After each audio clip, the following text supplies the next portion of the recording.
Here I am, the Royal Enfield Hunter 350. Just going to take it out for a little ride. We're at Damerels in Fradden. They asked us to come and do a review of it. So we're taking it out. God, it's small. It's only a dinky little thing, isn't it? So here we are, pouring down with rain. It's a horrible day today.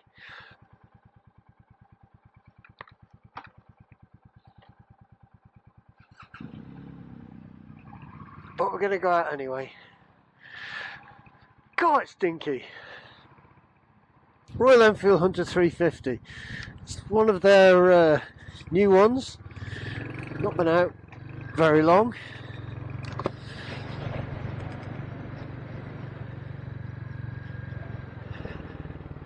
It's in the style of all the other Royal Enfields that they bring out.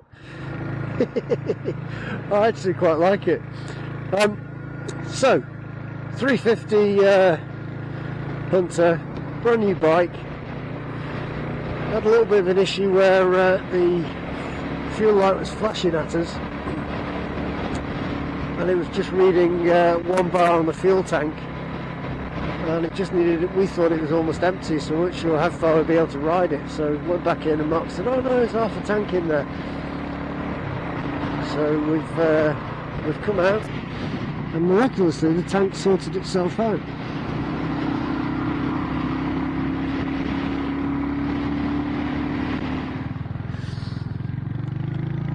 Sounds lovely. Sounds quite bubbly, if that's the right description. It's typical Royal Enfield. It's very willing, although it's not going to be blowing your socks off as a 350, but it does want to go. I'm in 4th at the moment, doing about 45 miles or 50 miles an hour. That seems about right for the bike. You know, you don't want to be in this weather and the horrible crap all over the road. You don't want to be necessarily going too fast, but this is alright. Up into 5th, a bit of straight road.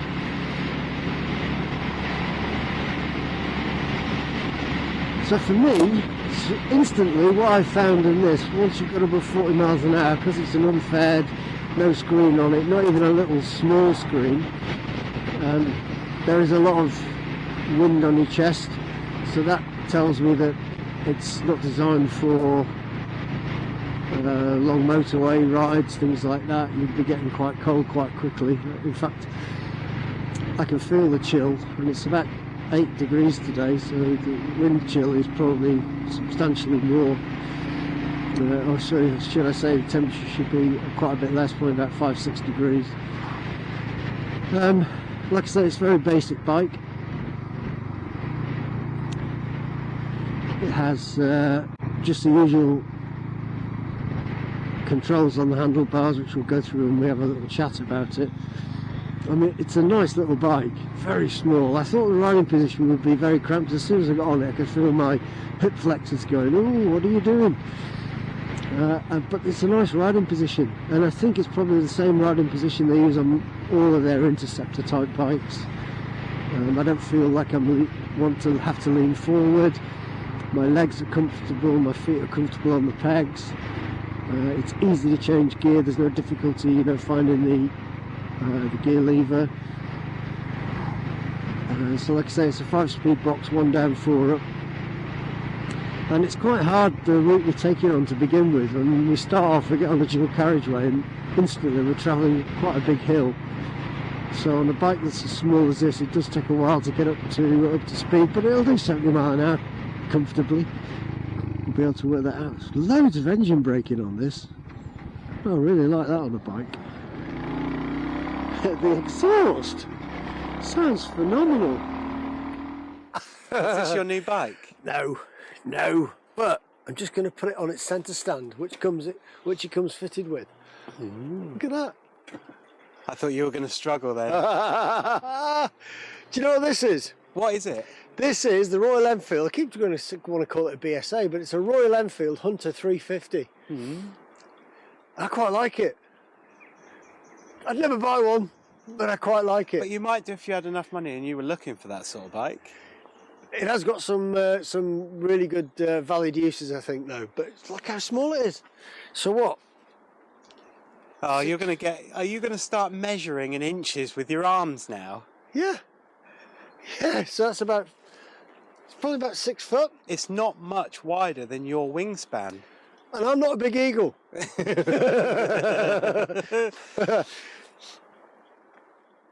Mark gave us this from Damerals. We picked it up from Damerals today. We've had a ride around on it. It was an issue that has highlighted itself, but you know, 2 issues actually. But I took it out for a ride. I think you were following me on the bike. Awesome little bike. I mean, it's a 350, but it hustles along quite a bit, and it's easy to ride. It's nice and small. They'll hate us when we take it back covered in crap like it is now because the weather's not good. It's a horrible rainy day. It does look good though. It does look good. I like the black. And how much is this? I've no idea. You have to tell me. For the single colour, so not for this one, for the single colour, okay, 3,899 English king heads, or queen heads if you're using the money before the king brings it out. Well, that's confusing. Pounds. £3,899 for one of these. If you want a 2-tone colour scheme like that, it's £50 or £100 more. And they're doing deals at the moment. I saw that on the thing. So the colour schemes there's a huge array of colours on it. So this is black, it's got a silver. This reminds me of the BMW 9T, sort of their 710, is it 710 colour scheme they've got? I don't know, they're exorbitantly expensive colour scheme. It wouldn't be 100 quid more to have a tank done that, I guarantee that. It'd be £100 more for each bolt that you want. But really, really nice bike. Now, uses for this bike, commuting, awesome. It's got grab handles on the back so you can strap stuff on the back, you know. They're doing options that are aftermarket options apparently are coming with an aftermarket exhaust. I don't think you need it because the exhaust sounds really nice. You can hear it when you're riding. It's basic. It's really basic. I mean, there's a very basic screen on it. There's no wind protection. And I got, today's about probably 8 or 9 degrees. I've still got my summer gloves on because I'm riding on my bike, but I'm doing this video and my hands got really cold. So it's got a few uses, and I think people will like it for that. So could you commute on it? Absolutely. It's ideal for commuting. It's narrow, it's small, it's nimble. It's never going to light the racetrack up, but it'll commute easily. So if your commute is probably 20 miles, then that's sort of where the bike is at, I would think. There's no protection on it though, so today is about 8 degrees and I've got summer gloves on because I've been riding my bike, but hands were really cold because there's no heated grips. It's basic. But commuting would be ideal. Nice little bag on the back here, got grab handles so you can strap stuff on. They are doing some aftermarket stuff, probably aimed at the commuter type person. They're even going to do an aftermarket exhaust apparently. Strange, isn't it? Because that exhaust sounds really good. It sounds really nice, really nice. But you know, I don't know. Another option is if you had a motorhome, this is so light, you could stick it on the back of your motorhome on one of those little trays. Yeah. You don't have to put it on a trailer or anything, and it'd be ideal. So that's why I showed you taking it on and off the centre stand. I'm going to do it again because I liked it so much. Yeah. And now it started raining really bad. How easy is that? How really easy. So light. Yeah. So that's nice. Now, centre stand comes as standard. It's got twin shocks on the back, single cylinder. I have got an issue with the mirrors. Oh, really? Really? What's the issue with the mirrors, man? Well, you can't see out of them. You can see lots of stuff around them. We can see you in them. When you were behind me, yeah, I couldn't see you on the dual carriageway. Oh, really? I couldn't, and I don't know how far back you were. Is that because they're too far in? They should be out. Well, if you look at them, they're right on the edge of the handlebars. Yeah. So again, for commuting, they're ideal. But if you want to see behind you, you know, I couldn't see you with your lights and everything at all. Which, you know, you could probably scary, buy. Isn't it? Well, you could buy an extension to actually move it out. But you know, that's just me being a whinger, I suppose. Yeah, you whinger. All right, shut up, you whinger. Seat.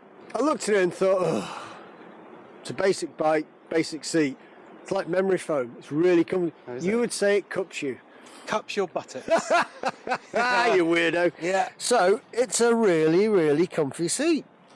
I was very surprised by that. that. And I like what they've done with that, actually. They've moulded it rather than stitched it. We've got a friend that's bought this wonderful seat that had it stitched but didn't think about the wet weather. And when the wet weather comes, it goes down through the stitches and soaks the seat, so that's good. So another couple of things I've noticed. I think that on the tyre, this is reflective. A few bikes are doing that now, but it matches the yellow around the tank. Yeah. But I do know that some people are doing that. Rear pegs, you want to carry a pillion. Pillion's going to have to be quite petite, I think, to sit on the back, and it may struggle the bike itself with that. But you know, this is a sort of bike if you wanted to go on a tour, take all your stuff, very minimalistic, you know, and you broke down somewhere, somebody would be able to fix it easy because there's nothing on it. It's just, that's how it is. It's a basic bike. Single cylinder. 17-inch wheels are they? I think they're 17-inch wheels. Well, they look good anyway. They're round. They do look good. Sort of as typical Royal Enfield dashboard. Yeah. And it has bulbs. Bulb lights. No LED lights. It is strange, isn't it, this day and age, that they want to make a cheap bike. Are LEDs cheaper? Or are they saying, well, actually, bulbs are cheaper because you can get them, you know, they're everywhere. Exactly, and bearing in mind that these are made in India, you know, bulbs, you know, are obviously easier to find in India. But screen, the dashboard. Okay, nice. See the issue we've got there, that light flashing. Now, it was doing that when I picked it up. That's the fuel, isn't it? It is. Yeah. I went to see Mark and Mark said, but there's half a tank in it. When I was riding, it was up at half a tank. Wow. And then when I slowed down at a junction, it went down to that. So there might just be an issue with the bike, but I don't know. I do like this is the same as the Scram and the other bikes, isn't it? The newer ones. The font's really good. Yeah. You got loads of stuff there to give you information. Have you got a gear indicator on there as well? Yeah, there is. Yeah, that's what that 0 is. Oh, but cool. Look, this is where you change it all. You have to come round there and see this. Let me come round. Information there. You have an I button. And I found that while I was riding. But, what's that? I wonder what that does. And I was pressing it thinking nothing's changed. What's it do? I looked down at the screen. So it changes the screen layout. Yeah. Oh yeah. So you've got miles, trip A, trip B. Trip F. What's trip F? Trip F. Who knows? All right, so the Odo, the bike has only done 22 miles. Oh. And we've done the most of that. So, and that's all it does really. There's not really anything else. There's no rev counter on it. So it's all done old school. Yeah, it's quite nice. It's old school but new. Yeah. Yeah. So it's nice to be able to rev the engine and go, I need to change gear now. And you can rev the engine. So we got up to 60. I explained while I was riding, we're pretty brutal on the bikes when we first pick them up because when we take them on the dual carriageway. Yeah, you've got to get up to speed. Quite a steep hill, and then you get onto the dual carriageway, which is again steep. So you got to really thrash it a bit. So we got up to 60 and had to make it work to get up to 60. But once we got on the flat, it was getting up there quite easily. But it's a nice little bike. I'm going to start it now. So it's got this big... Do you remember these? These were like bus indicators. When I was a kid, you had indicators on buses. They used to flash red. Yeah. You notice them. So anyway. That's just got a nice pair, isn't it? It's like, oh, go on then, I'll have a go. But that's another one of those bikes. Do you remember us doing the Meteor? And I was saying I could imagine myself dressed in tweed, riding through the Yorkshire Dales.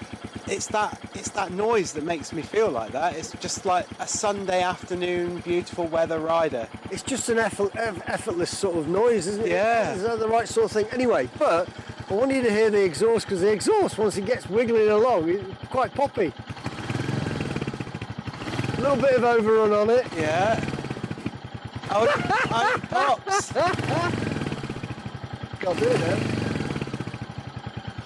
Very but it's nice. really nice. Yeah. Why would you want an aftermarket exhaust? That sounds great. Is it smooth?